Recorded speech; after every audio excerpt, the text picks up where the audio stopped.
নমস্কার, শুভ সন্ধ্যা and welcome to Lakh Takar Lok club season 2 co-powered by Sunrise মশলা।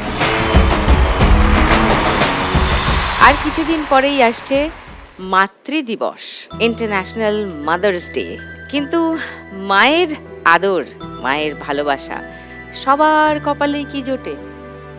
না, জোটে না। কিন্তু তা বলে জীবন তো থেমে থাকে না, এগিয়েই চলে।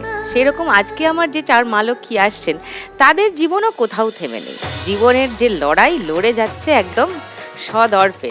তাদের গল্প শুনবো আজকে, তাদের সঙ্গে খেলবো, তাদের সঙ্গে আলাপ করব। প্রথমে ডেকে নিই, প্লিজ ওয়েলকাম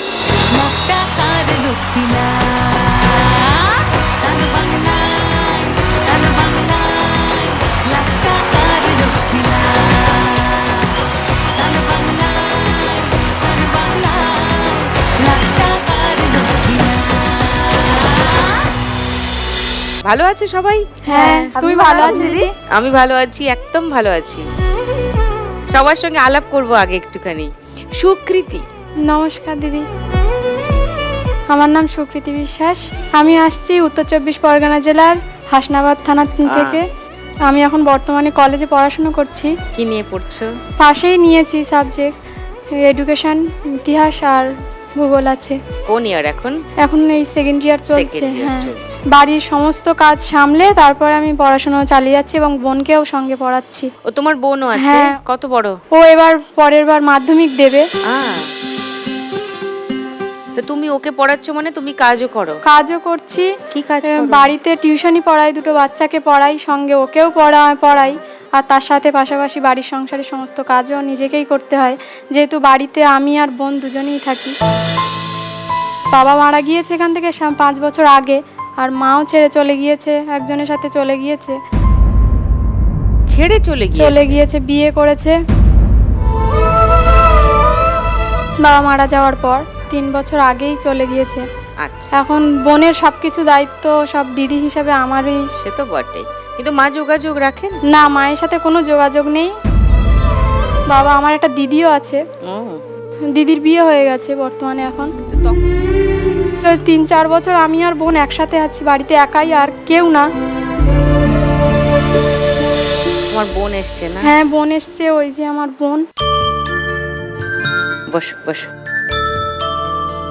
আর মেসোমশাই এসছে, সঙ্গে ভাই এসছে, মেসোমশাইয়ের ছেলে। তোমার কি হবার ইচ্ছা?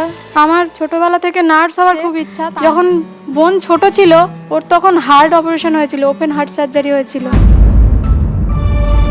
সে কি? বাবা থাকতেই করেছিল। আচ্ছা, ব্যাপারটা বাবা মারা যাওয়ার পরে যখন আমি বেশ ওর সাথে রয়েছি, আস্তে আস্তে ওর সাইড এফেক্টগুলো দেখা দিচ্ছিল। হার্ট অপারেশনের পরে আমি আর ওর চিকিৎসা করাতে পারিনি। যখন বুঝলাম যে এরও এখনো চিকিৎসা প্রয়োজন আছে, প্রত্যেক বছর ওখান থেকে বলেও দিয়েছে অ্যানুয়াল চেকআপ তো একটা লাগে। আমি 1 লাখ টাকা পেলে আগে আমার বোনের চিকিৎসাটার জন্য আমি খরচা করতে চাই। যতটা লাগে আমি দিয়ে দেব, তারপরে যদি কিছু থাকে সেগুলো দিয়ে আমি নার্সিং ট্রেনিং নেওয়ার চেষ্টা করব। চলো ফার্স্ট রাউন্ডটা খেলিয়ে।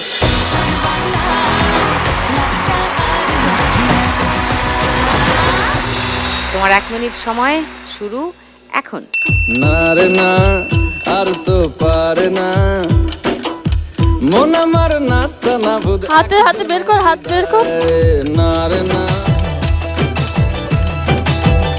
উপর থেকে নে, উপর থেকে নে। আমায় এই ধরো একসঙ্গে, ধরো সব। এই যা যা, আমার নাস্তা না বুঝ।